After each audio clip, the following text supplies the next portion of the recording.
زي ما انتم شايفين يا جماعه قدام حضراتكم الموبايل حاطه في الكفر بتاع البلاستيك، تمام.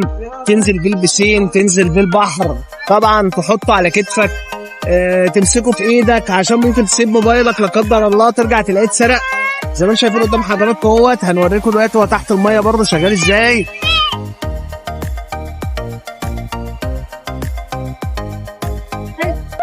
جايبين النهارده لحضراتكم الطفره اللي حكايتها حكايه من محلات عنون بالمنصوره، الجراب ضد الميه وقت السباحه، وهتسجل احلى الاوقات انت واصحابك، فيديو بقى وصور، وتنزل البسين وهتنزل الاكوا بارك وهتصور احلى فيديوهات مش هتتخيلها وانت في الميه.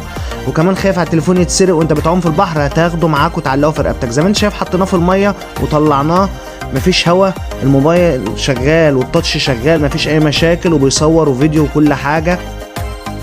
طبعا ناس كتير هتقول برضه الجراب لازمته ايه تحت الميه.